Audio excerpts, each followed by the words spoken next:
형제님이 얼마나 그 메일을 받아보고서 기뻐했을까를 생각하면서 그 글을 나도 함께 읽으면서 너무 좋으니까요. 그 글 읽으면서 눈물이 핑 돌더라고요. 감사해서.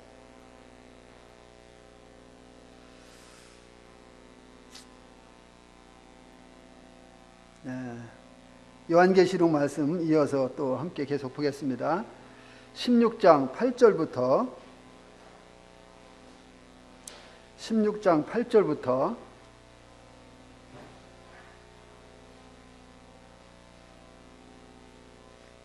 11절까지를 제가 읽어드리겠습니다.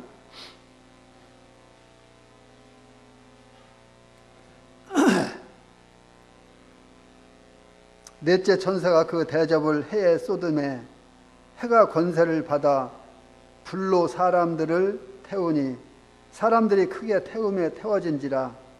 이 재앙들을 행하는 권세를 가지신 하나님의 이름을 비방하며 또 회개하지 아니하고 주께 영광을 돌리지 아니하더라.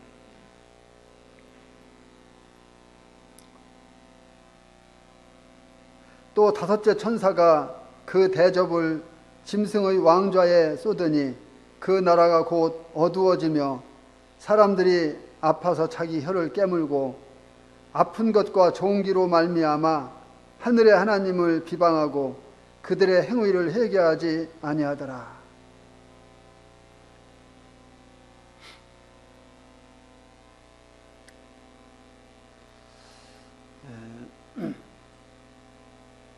모든 자연은 하나님께서 창조하셨습니다. 우리 그리스도인들은 익히 잘 아는 바입니다.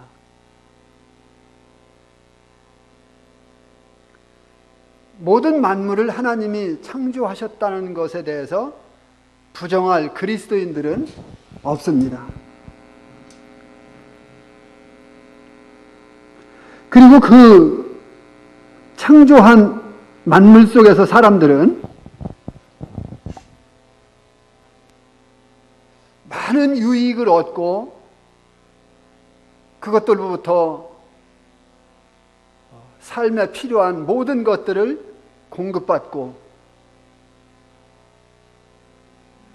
하나님이 창조한 그 만물들이 이 세상에서 사라지고 존재한다면 인간 또한 살 수가 없습니다.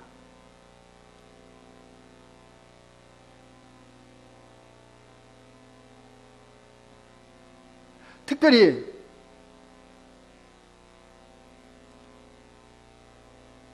낯을 주관하는 이 해는 모든 만물들에게 필요합니다.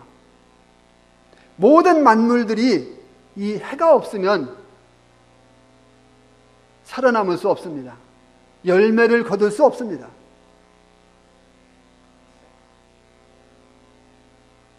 우리 인간들도 햇빛을 쬐이지 않으면은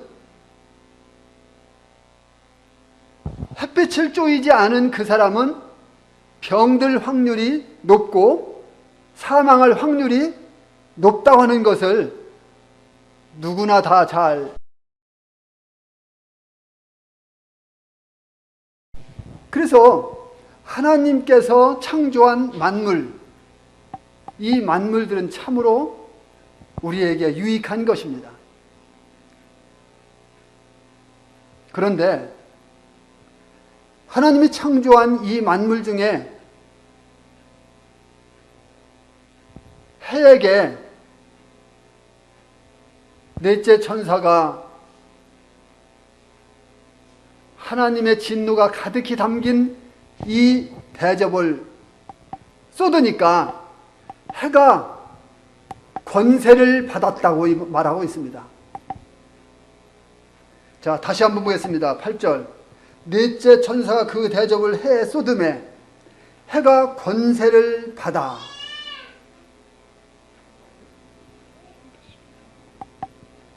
불로 사람들을 태웠다.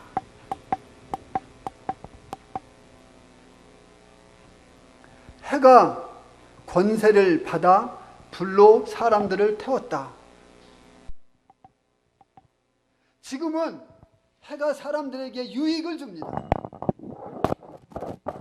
모든 면에서 사람들에게 유익을 줍니다. 그런데 하나님의 때에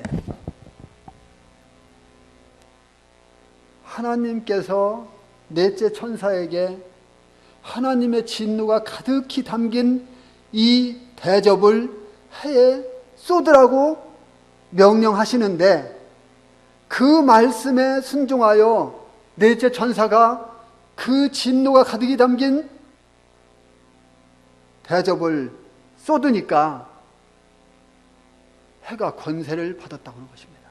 그리고 불로 사람들을 태웠다. 이 얼마나 무서운 사건입니까?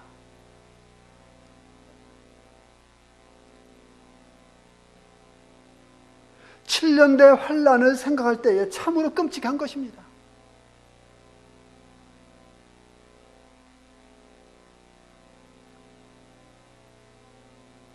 사람들에게 이와 같은 말씀을 이야기한다면 사람들은 실감하지 않을 것입니다. 그런 일이 있을 수 있느냐고.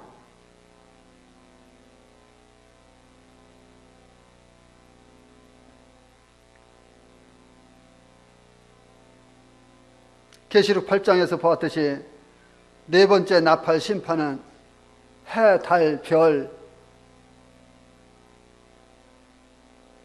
이와 같은 우주의 별이 3분의 1이 타격을 입었었는데, 이제 여기 네 번째 천사가 대접을 태양에 쏟으니까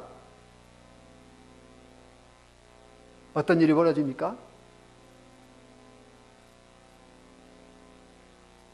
그래도 그 별들이, 그 달이, 그 해가 사람에게 그래도 어느 정도 유익을 줬었죠. 그때만 해도 3분의 1이 타격을 입으니까 어때요? 어두워지니까, 해가 비춰지지 않으니까, 비춰지지 않는 그곳은 어쩌면 상당히 추웠을 것입니다. 반대로 비춰지는 쪽은 아무래도 좀 온기가 있었겠죠. 따뜻했겠죠.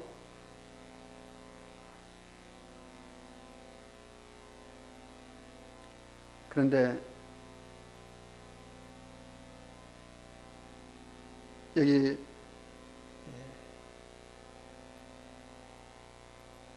비춰지지 않는 쪽이 추웠을 테지만 이제는 그 불로 사람을 태우는 이와 같은 현상이 여기에 나타나고 있는 것을 보게 됩니다. 태양이 얼마나 뜨거우면 불이라고 했을까요?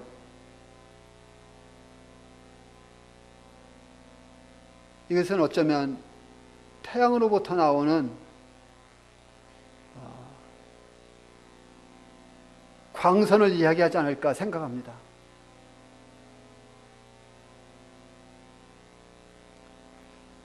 오늘날도 이야기하죠. 직사광선을 너무 오래 쪼이면, 오래도록 광선에 노출이 되면 피부암 걸릴 확률이 상당히 높다고 말하잖아요. 오늘날도 그런데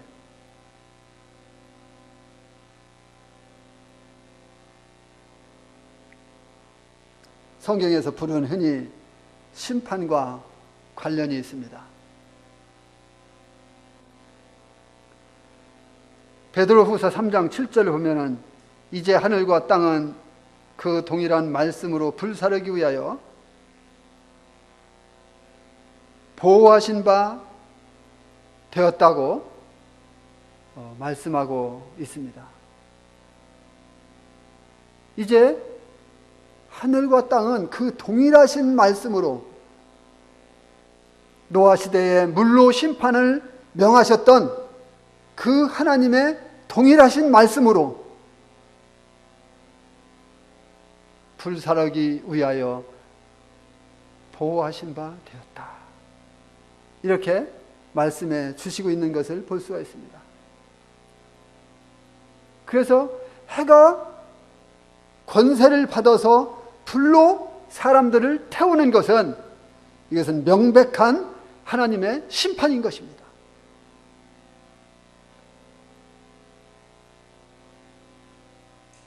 베드로후서 3장 7절 말씀이 문자 그대로 이루어질 거예요.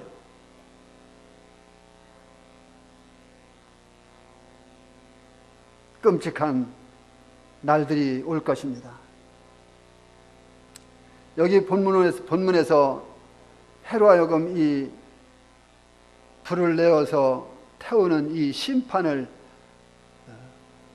명하신 분이 바로 주님이십니다. 하나님이시죠. 하나님께서 명령하신 거예요.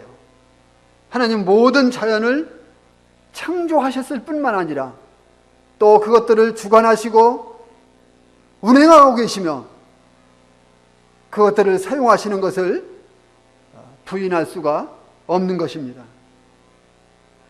이 불로 태워지는 사람들은 누굽니까? 666 짐승의 표를 받고 우상에게 경배하던 이와 같은 사람들인 것입니다. 이 사람들이 666 짐승의 표를 받고 자신들에게는 그 무엇도 어떠한 것도 구할 수 있고 매매할 수 있고 또 그 짐승이 자신들을 보호해 준다고 하는 어떤 안도감과 그것에게 의탁하고 맡기고 그것을 찾고 그것에게 나아가고 그것을 경배하는 이와 같은 일들을 행하던 자들이었습니다. 그런데 하나님은 그러한 자들에게 진노가 가득히 담긴 이 대접을 네 번째 천사에게 쏟게 하심으로 해가 권세를 받아서 불로 태우는 이와 같은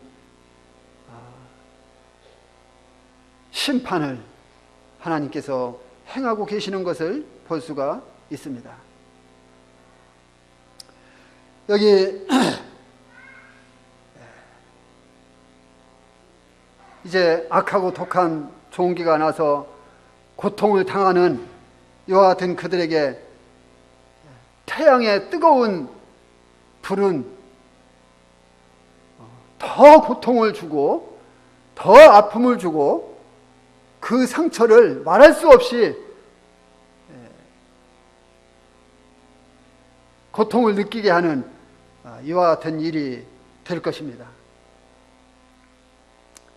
이사야서 24장에서 예언하는 말씀을 보게 되면요, 그 말씀을 요약해서 말씀을 드린다면 인간의 범죄로 세상을 더럽혔기 때문에 하나님의 심판으로 땅이 이제 황폐해지고 거민들은 흩어질 것이며 하나님의 심판이 확대되어서 하늘의 악의 영들에게까지 미칠 것이라고 하는 이와 같은 말씀이 바로 이사야서 24장 말씀의 내용인 것을 볼 수가 있습니다.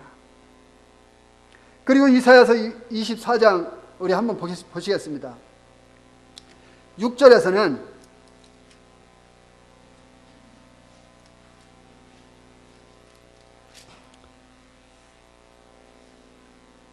(24장을) 다 읽어보면 좋은데 집에 가서 좀 읽어보시면 좋겠고요. 6절 말씀만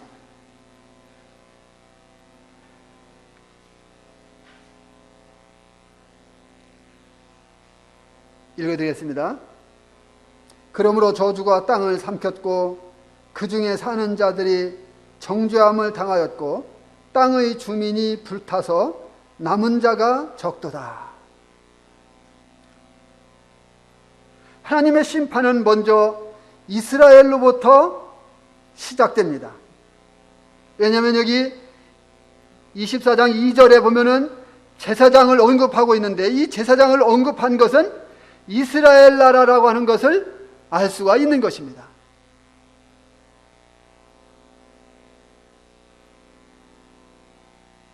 그 다음에 4절 말씀을 보게 되면은 세계를 언급하고 있는데, 이것은 심판의 영역이 이스라엘에만 국한되지 않고 이제는 온 세상으로 넓혀진다는 것을 보여주고 있는 것입니다. 6절에서 이사야가 예언한 대로 대환란 시대에는 땅에 주민이 불타서, 땅의 백성들이 불타서 남은 자가 적다고 한 이 예언의 말씀이 그대로 이루어질 것입니다. 이것은 참으로 무서운 말씀인 것입니다. 예수님께서도 이 땅에 계실 때에 이 마지막 때에 대해서 이러한 부분에 대해서 말씀을 하셨습니다. 누가복음 21장을 보게 되면은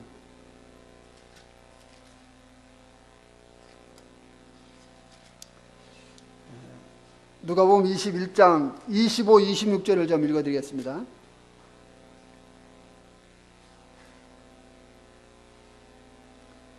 일월 성신에는 징조가 있겠고, 여기 일월 성신이라는 것은 해, 달, 별을 말하는 것이죠.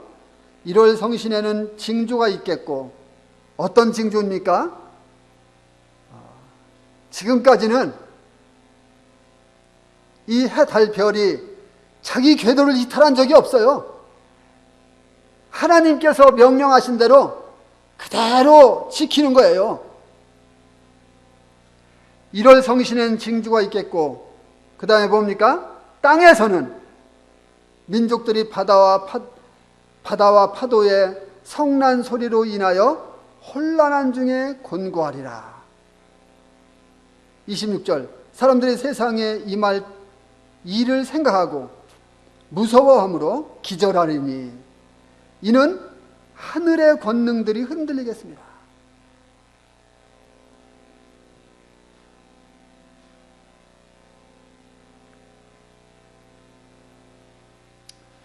이 말씀의 내용은요, 우리 주님께서 지상재림 하시기 직전에 이루어질 사건들에 대해서 우리 주님이 이 땅에 계실 때에 미리 예언해 주신 것입니다. 그때에 어떤 일들이 일어날 것인가에 대해서 우리 주님께서 제자들을 놓고 말씀하신 내용이에요. 그때의 1월 성신에는 징조가 있을 것이다. 그때가 언제냐? 내가 지상재림하기 직전이다.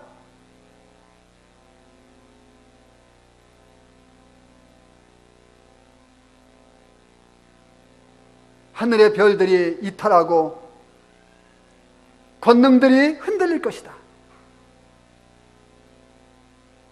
그러면 땅에서는 어떻게 됩니까?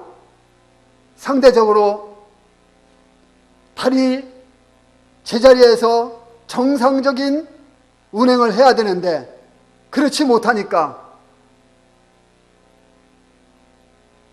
별이 정상적인 운행을 해야 되는데 그렇지 못하니까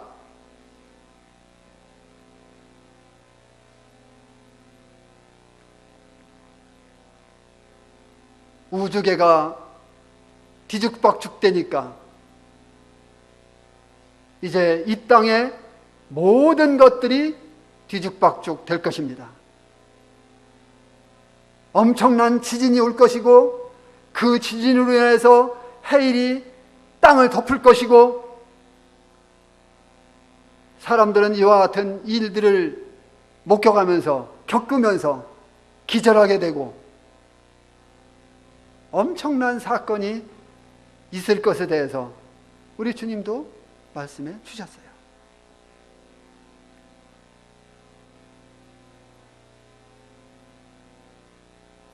사람들은 이와 같은 일들 때문에 공포를 느끼는 이와 같은 일들이 일어날 것입니다. 계시록 8장 12절에서 네 번째 천사가 나팔을 부니 해달 별 3분의 1이 타격을 받아서 어두워졌었는데, 여기 대접 심판으로는 해가 권세를 받아서 불로 사람들을 태우는 이와 같은 사건이 일어날 것이라고 말씀하고 있습니다. 이 권세를 받아라는 표현은 하나님의 허락이 있었다는 것을 강조하는 표현입니다. 해가 권세를 받았다. 이것은 하나님께서 이것에 대해서 허락하셨다. 명령하셨다.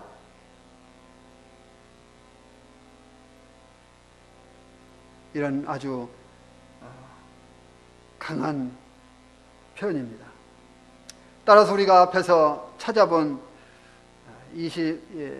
이사야서 24장 6절 말씀에 그러므로 저주가 땅을 삼켰고 그 중에 사는 자들이 정죄함을 받아서 사람이 이 땅에서 사는 자가 적다.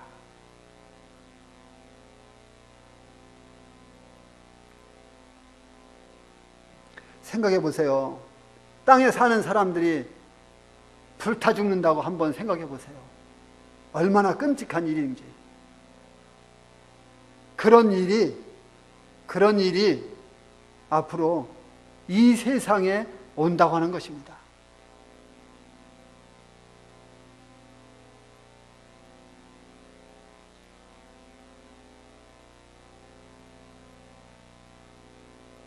저주가 땅을 삼켰고 그 중에 사는 자들이 정죄함을 당했고 땅의 주민이 불타서 남은 자가 적다. 이렇게 예언한 이 이사야의 이 말씀은 마지막 때에 분명하게 일어나게 될 것입니다. 그 다음에 9절 말씀, 계시록 16장 9절 말씀 다시 한번 보시겠습니다.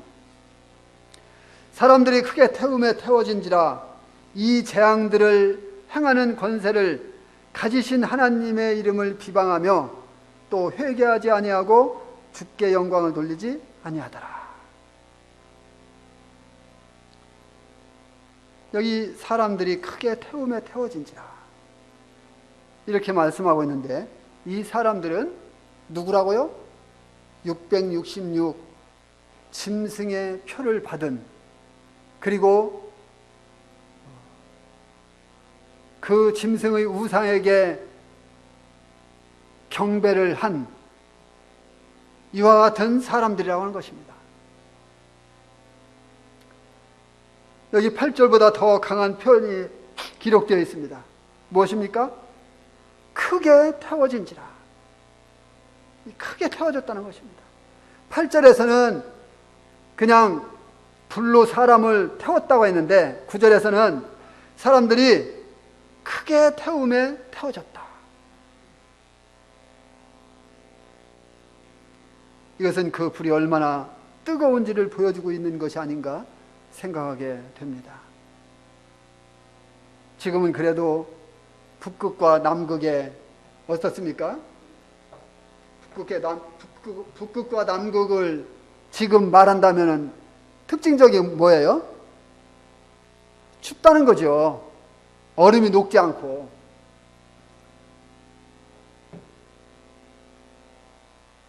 눈이 쌓여 있고 고산지대에 만년설이 그대로 있고, 그래도 지금은 그런 시대입니다. 그렇죠? 그런데 이 시대가 도래하면 이때는 북극과 남극이 의미가 없는 거예요. 이때는 666 짐승의 표를 받고 그 짐승의 우상에게 경배하던 이와 같은 사람들이 덜 뜨거운 데로 피하겠다고 북극을 가고 남극을 가고 해도 아무 의미가 없다고 하는 것입니다.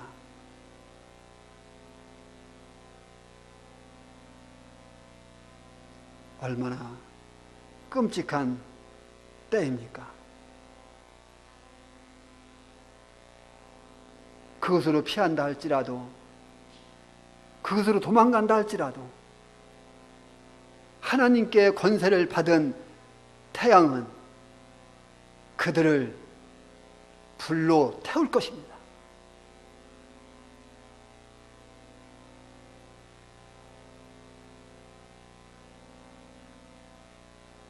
그들은 이렇게 심판하시는 분이 하나님이시라는 것을 알게 될 것입니다.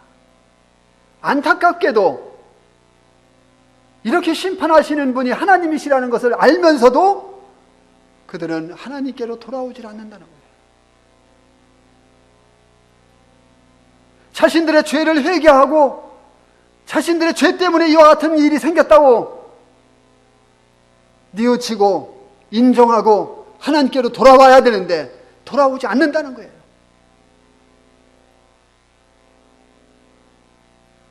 얼마나 안타까운 일입니까? 옛날 유대의 모습을 한번 찾아보겠습니다. 요엘 말씀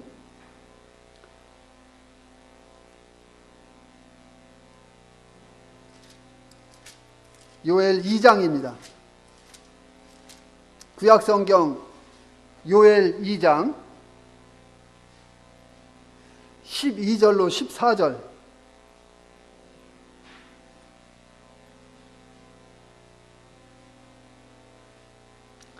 요엘서 2장 12절로 14절.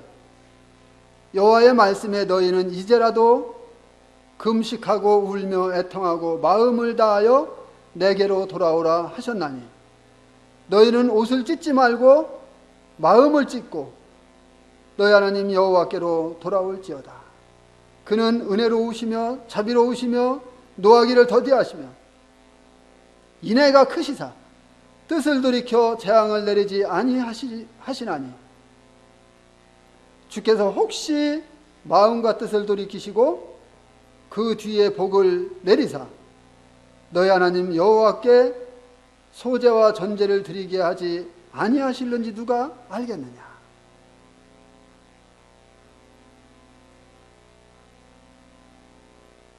요엘은 당시 죄로 말미암아 하나님을 떠나 아직도 하나님께로 돌아오지 않는 이와 같은 사람들에게 외칩니다. 너희가 지금까지 아직도 하나님께로 돌아오지 않고 있느냐? 돌아와라. 지금이라도 늦지 않았으니 돌아와라. 이제라도 돌아와라. 하나님은 인애가 크시고 자비하시고 은혜로우신 분이다. 너희가 지금이라도 회개하고 돌아오면 하나님이 너희들에게 제사 드릴 수 있게 하실는지 누가 알겠느냐. 그런데 한 가지 조건이 있습니다. 그 조건이 뭐예요? 너희가 외식으로 돌아와서는 안 된다. 그 외식이 뭡니까? 옷을 찢는 거. 옷을 찢으면서도 마음으로 돌이키지 않으면 안 된다는 거예요. 마음으로 돌이켜야 된다.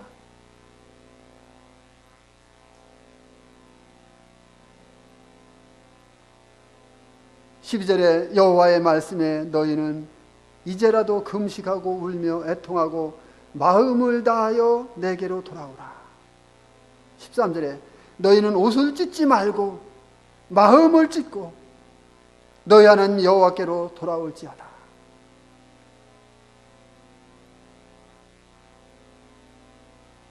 외적인 것이 아니라 내적인 모습에 돌이킨 모습으로 하나님께로 오라는 거예요. 그런데 이스라엘 백성들이 돌아왔습니까? 안 돌아왔어요.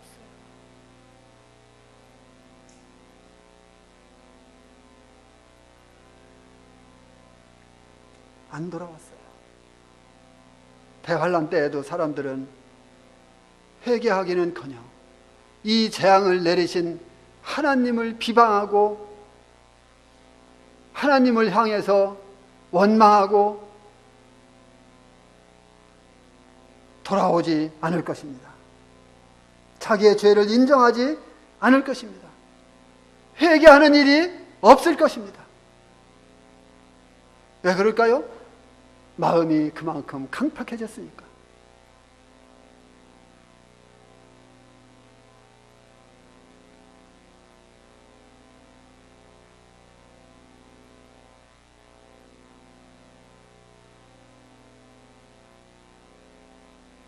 말라기는 이런 사람들을 대하여 이렇게 예언했습니다.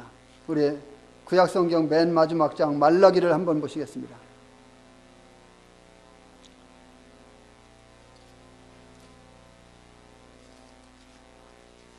말라기 4장 1절.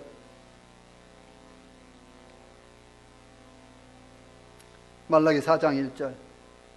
만군의 여호와가 이르노라. 보라, 용광로 불같은 날이 이르리니 교만한 자와 악을 행하는 자는 다 지푸라기가 될 것이라. 그 이르는 날에 그들을 살라 그 뿌리와 가지를 남기지 아니할 것이로되. 여기 보니까 용광로 불 같은 날이 이를 것이다.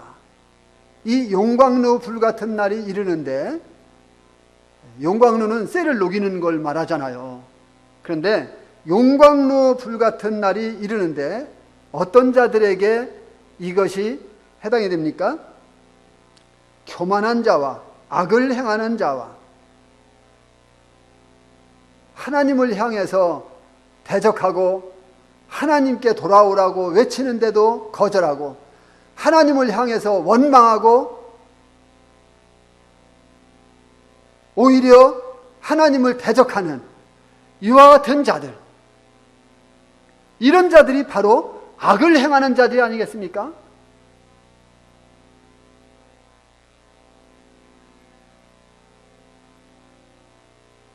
넷째 천사가 그 대접을 해 소돔에, 해가 권세를 받아서 이 666 짐승의 표를 받고 그 짐승의 우상에게 경배하는 이와 같은 사람들을 태우는데, 그것을 말라기 선지자는 용광로 불 같은 날이 이를 것이다,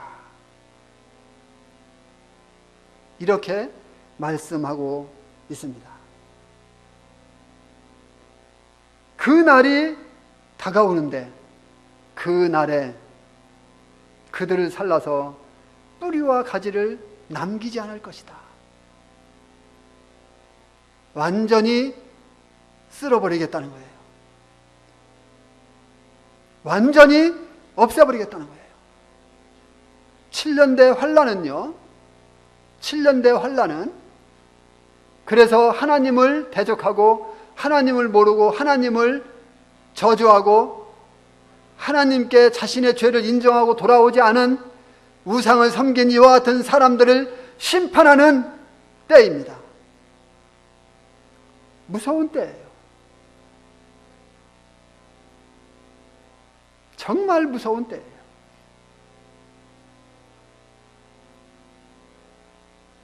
다시 계시록 말씀 가서 계시록 16장 10절로 11절 말씀 읽어보겠습니다. 또 다섯째 천사가 그 대접을 짐승의 왕좌에 쏟으니 그 나라가 곧 어두워지며 사람들이 아파서 자기 혀를 깨물고 아픈 것과 좋은 기로 말미암아 하늘의 하나님을 비방하고 그들의 행위를 회개하지 아니하더라. 다섯째 천사가 그 대접을 어디다 쏟았다 했습니까? 짐승의 왕좌에 쏟았다 했습니다. 이 짐승의 왕좌에 쏟았는데 짐승의 나라가 어두워졌습니다.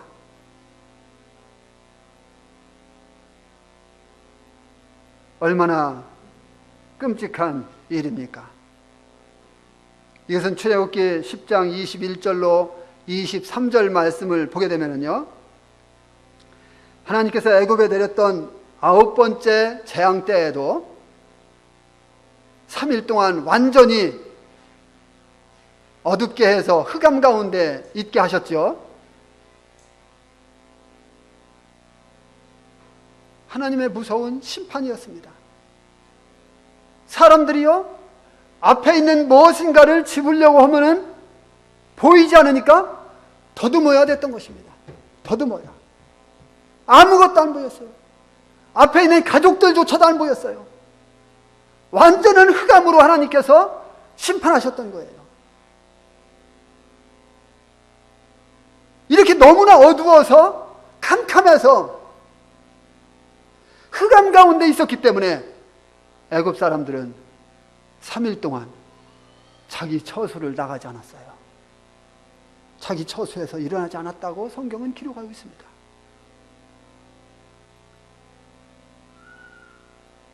얼마나 끔찍한 심판입니까?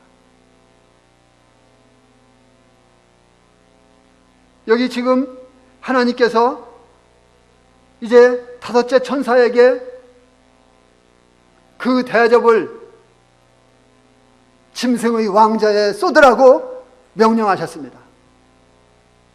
하나님의 말씀에 순종해서 쏟았을 때에 그 나라가 캄캄해졌다. 그 나라가 어두워졌다. 성경은 이렇게 말씀해 주시고 있습니다. 이 5번째 천사가 그 대접을 짐승의 왕좌에 쏟았다고 하는 것은 이 사탄을 완전히 무력화시켰다고 하는 것을 의미하는 것이죠. 왜 그렇습니까? 이 짐승이 왕좌를 받은 것은요, 요한계시록 13장 가서 보게 되면은 누구한테 받았습니까? 사탄에게 받았습니다. 사탄으로부터 이 짐승이 그 보좌를 받은 거예요. 그런데 하나님께서 이 짐승의 왕좌에 대접을 쏟으니까 그 나라가 어두워진 거예요. 하나님의 심판입니다. 무력화시킨 거예요. 완전히 초토화시킨 거예요.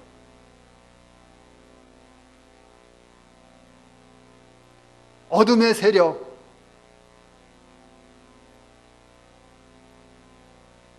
어둠 가운데에서 행하던 세력, 어둠으로 이끌던 세력, 그 사탄 마귀를 하나님은 어둠으로 심판하신 거예요. 사람들이 이 어둠 속에서 얼마나 공포에 질리겠습니까?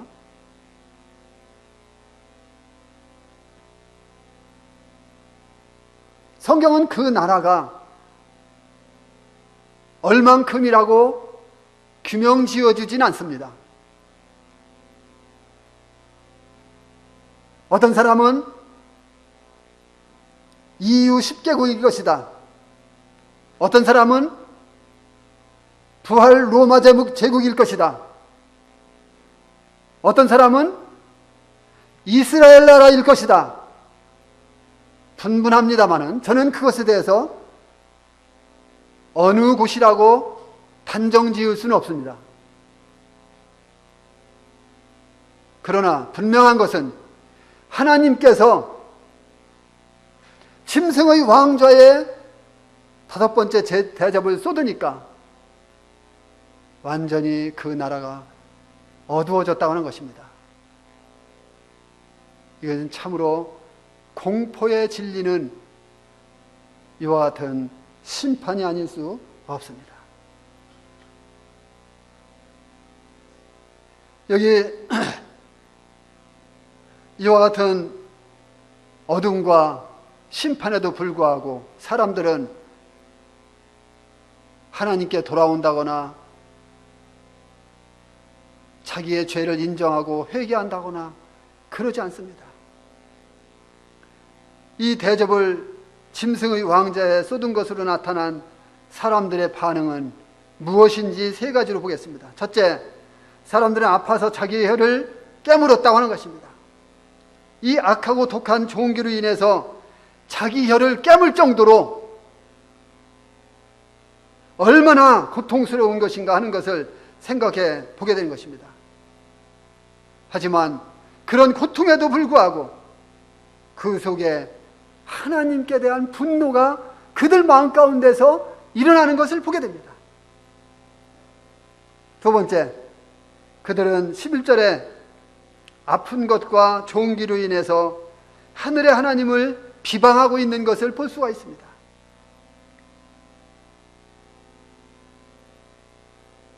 여기에 하늘의 하나님이라는 표현을 볼 수가 있는데요, 이것은 다니엘서에 나타난 것으로 권위와 주권을 상징하고 있습니다.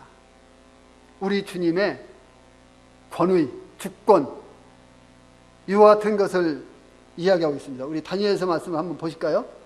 시간이 얼마 안 남았는데 다니엘서 2장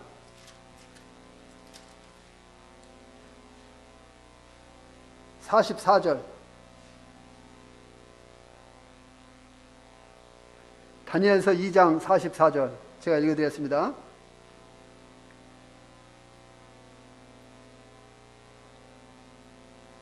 다니엘서 2장 44절, 구약성경 1234페이지 읽어드리겠습니다. 이 여러 왕들의 시대에 하늘의 하나님이 한 나라를 세우시리니 이것은 영원히 멸망하지도 아니할 것이요 그 국권이 다른 백성에게로 돌아가지도 아니할 것이요 도리어 이 모든 나라를 쳐서 멸망시키고 영원히 설 것이라. 이 말씀은 궁극적으로는 성취될 이 메시아 왕국에 대해서 지금 말씀하고 있는 것이잖아요. 자, 그럼 이 말씀을 주님이 왜 하셨습니까? 앞에 말씀을 보게 되면은 바벨론이 세계를 지배하잖아요. 그 다음에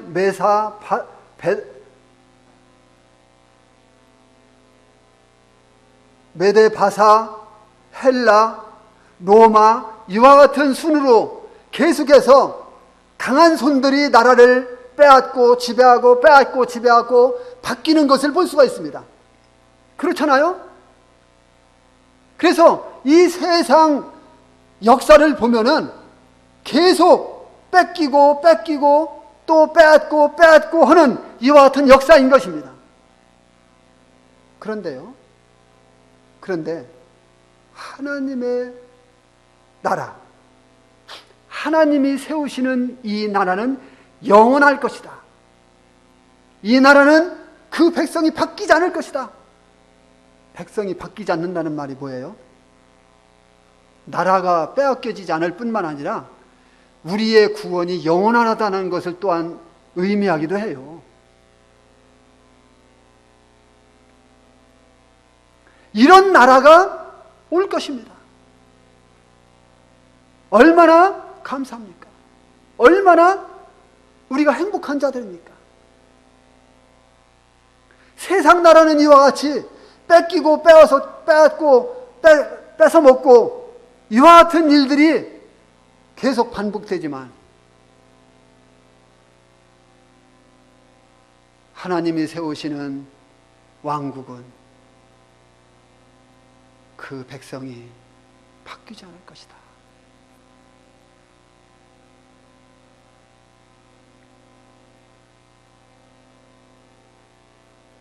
세 번째, 그들의 행위를 회개하지 아니하더라 했습니다. 사람들은 자신들에게 악하고 독한 이 종기가 나서 또한 고통의 원인이 자신들의 죄 때문이라는 것을 인정하고 하나님께로 돌아와야 되는데 끝끝내 그것을 인정하지 않는 거예요. 끝끝내 하나님께로 돌아오지 않는 거예요. 끝끝내 회개하지 않는 거예요.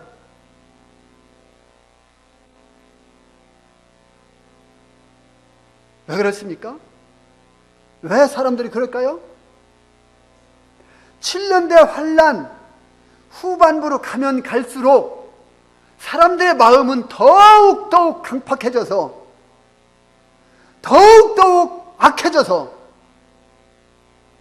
회개는커녕 더 심하게 하나님을 향해서 대적하는 거예요. 자, 11절 다시 한번 읽겠습니다. 아픈 것과 종기로 말미암아 하늘의 하나님을 비방하고 그들의 행위를 회개하지 아니하더라. 성경에서요, 성경을 보게 되면은 성경에서 회개라는 단어가 여기에 마지막으로 나옵니다. 이들은 이제 더 이상 회개하고 하나님께로 돌아올 수 있는 기회가 없어요. 끝난 거예요.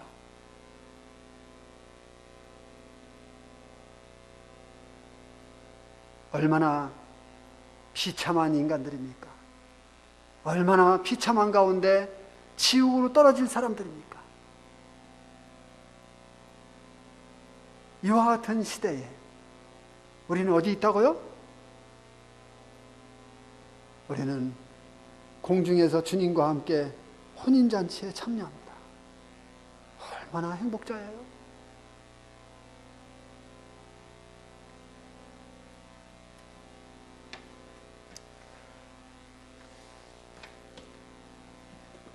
이런 말씀을 생각할 때마다 참 하나님께 복받은 자다 하는 것을 생각하게 되고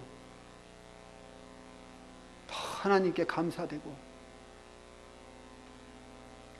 하나님의 영광을 위해서 더 열심히 살아야 되겠다 하는 이런 생각을 많이 하게 됩니다. 네, 감사합니다.